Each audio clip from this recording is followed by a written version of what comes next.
நம்ம நாட்டுல சுமார் 120 மில்லியன் மக்கள் தொடர்ந்து புகைப்பிடிக்கும் பழக்கத்தை வச்சிருக்காங்க. கிராமப்புற மக்கள்ல பெரும்பாலும் புகைப்பிடிக்க பீடியத்தான் பயன்படுத்துறாங்க. புகைப்பிடிக்கிறதால நம்ம நாட்டை பொறுத்த வரைக்கும் 7 லட்சம் மக்கள் காச நோய், இதய நோய், மூளை தாக்கம், புற்றுநோய் போன்றவற்றால பாதிக்கப்பட்டு இளமையிலேயே பரிதாபமா இருக்கிறாங்க. டெய்லி ஒரு பாக்கெட் சிகரெட் பிடிக்கும் நபருக்கும் சிகரெட் பிடிக்காத நபருக்கும் இடையே உள்ள வித்தியாசம் பாத்தீங்க அப்படின்னா, சிகரெட் பிடிக்காதவரை விட சிகரெட் பழக்கம் உள்ளவருக்கு 2 மடங்கு ஹார்ட் அட்டாக் ஆளாகும் வாய்ப்பு அதிகமா இருக்குன்னு சொல்றாங்க. அதே போல புகைப்பழக்கம் உள்ளவங்களுக்கும் ஹார்ட் அட்டாக் ஏற்படுது, புகைப்பழக்கம் இல்லாதவங்களுக்கும் ஹார்ட் அட்டாக் ஏற்படுது. அப்படின்னா இதுல ஸ்மோக்கிங் ஹேபிட் இருக்கிறவங்க ஹார்ட் அட்டாக்ல இருந்து பிழைக்கும் வாய்ப்பு ரொம்ப ரொம்ப கம்மின்னு பல ஆய்வு முடிவுகள் வெளியிட்டு இருக்கு. இப்பெல்லாம் வாரத்துக்கு ஒரு நியூஸ் ஆகுது, 35 வயசு தாங்க ஆகுது, அதுக்குள்ள ஹார்ட் அட்டாக், சின்ன கை குழந்தை இருக்குது, இப்படி சின்ன வயசுல இறந்துட்டாங்களே அப்படின்னு நிறைய நியூஸ் நம்ம வந்து கேள்விப்பட்டு இருக்கோம். ஆனா என்ன ரீசன்னே யாருக்குமே தெரிஞ்சிருக்காது. ஹார்ட் அட்டாக் சின்ன வயசுல இறந்துட்டாங்க, இவ்வளவுதான் வந்து நியூஸ் வந்து நமக்கு தெரிஞ்சிருக்கும். ஆனா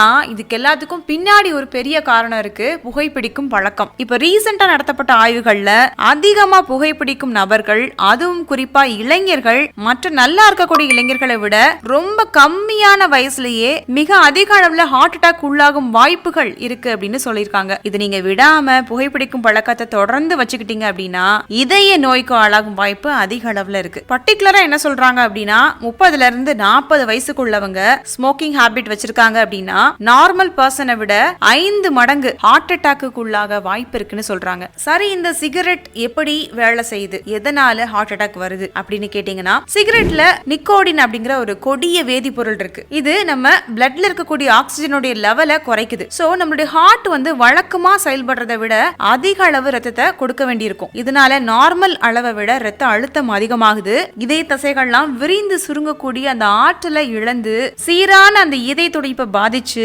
காலப்போக்கில் ஹார்ட் அட்டாக் அப்படிங்கிற ஒரு இறுதியான நிலைக்கு கொண்டு போயிருது. அதே போல நம்மளுடைய ரத்தத்துல குட் கொலஸ்ட்ரால், பேட் கொலஸ்ட்ரால்னு இருக்கும். இது பேட் கொலஸ்ட்ராலுடைய அளவை பன்மடங்கு அதிகரிச்சு குட் கொலஸ்ட்ராலுடைய அளவை வெகுவா குறைச்சிருது. இதனால ரத்தத்துல பேட் கொலஸ்ட்ரால் அதிகமாகறதாலையும் ஹார்ட் அட்டாக் ஏற்படுது. இன்னும் விடாம நீங்க புகைப்பிடிச்சுக்கிட்டே இருந்தீங்கன்னா ஹார்ட்ல இருக்கக்கூடிய அந்த மென்மையான திசுக்கள்லாம் சிதைவடைஞ்சு ரத்தத்துல இருக்கக்கூடிய கொழுப்பு துகள்களும் கொஞ்சம் கொஞ்சமா சிதைஞ்சு உள்ள படியக்கூடிய அந்த திசுக்கள்லாம் ஒண்ணு சேர்ந்து கட்டியா மாறும். இது ரத்தத்தோட இயற்கையான அந்த மென்மை தன்மையை குறைச்சு சீர்கேட்டை ஏற்படுத்துது. இப்படி எக்கச்சக்க பாதிப்புகளை ஏற்படுத்தி கடைசியில ஹார்ட் அட்டாக்ல போய் முடியுது. ஹார்ட் அட்டாக் வந்ததுக்கு அப்புறம் இனி நான் அடிக்க மாட்டேன், திருந்திடுறேன்னு நீங்க சொன்னீங்கன்னா அதுல இருந்து மீண்டு வர்றது ரொம்பவே கஷ்டம். வரும் முன் காப்பதே சிறந்தது. இவ்வளோ பிரச்சனைகளை ஏற்படுத்தி உங்களையும் பாதிப்புக்குள்ளாக்கி இதனால உங்களையே நம்பி இருக்கக்கூடிய உங்களுடைய ஃபேமிலிக்கும் மிகப்பெரிய இழப்பை கொடுக்குறீங்க. இது தேவையா? நல்லா சிந்திச்சுக்கோங்க. சரி, நான் திருந்திட்டேன், அடுத்த மாசத்துல இருந்து நான் வந்து ஸ்டாப் பண்றேன், அடுத்த வாரத்துல இருந்து ஸ்டாப் பண்றேன், இல்ல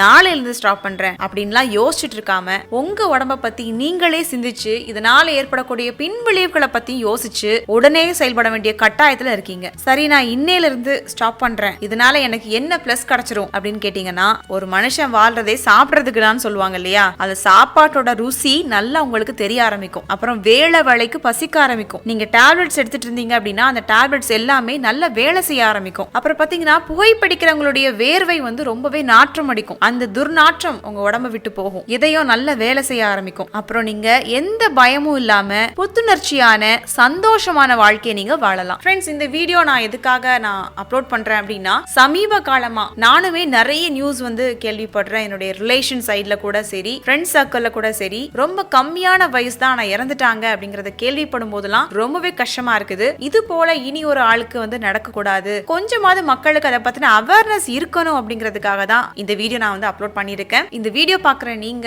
புகைப்பிடிக்கிற பழக்கம் உள்ளவங்களா இருந்தீங்கன்னா உங்களுடைய எதிர்கால வாழ்க்கையை நினைச்சு உங்களையே நம்பி இருக்கிறவங்களை நினைச்சு இந்த பழக்கத்துல இருந்து முழு மனசா நீங்க வெளியில வாங்க. உங்களுடைய அப்பாவுக்கு இல்ல உடன் பிறந்தவங்களுக்கு, உங்களுடைய ஃப்ரெண்ட்ஸ்க்கு யாருக்காவது இந்த பழக்கம் இருந்துச்சு அப்படின்னா அவங்களையும் இந்த மாதிரி தகவலை சொல்லி நிறுத்த முயற்சி பண்ணுங்க. மேலும் பல அழகு மற்றும் ஆரோக்கிய குறிப்புகள் தெரிஞ்சுக்க நம்மளுடைய சேனலை சப்ஸ்கிரைப் பண்ணிக்கோங்க. நன்றி, வணக்கம்.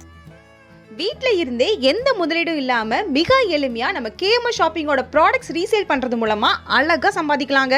ஒரு பொருள் வாங்கினாலும் ஹோல்சேல் ரேட்ல கிடைக்கும். Free shipping all over India. அது மட்டும் இல்ல, வேர்ல்ட் வைட் ஷிப்பிங் ஃபெசிலிட்டிஸும் இருக்கு. கூடவே ரீசேல் பண்ற டெக்னிக்ஸும் சொல்லி கொடுத்து கைட் பண்ணுவாங்க. அப்புறம் என்னங்க, ஸ்கிரீன்ல டிஸ்ப்ளே ஆகுற 9344527437 அப்படிங்கிற நம்பருக்கு வாட்ஸ்அப் பண்ணுங்க. கூடவே இதை ஸ்கிரீன்ஷாட் எடுத்து அனுப்புனா வெல்கம் போனஸ் 50 ருபீஸும் உண்டு.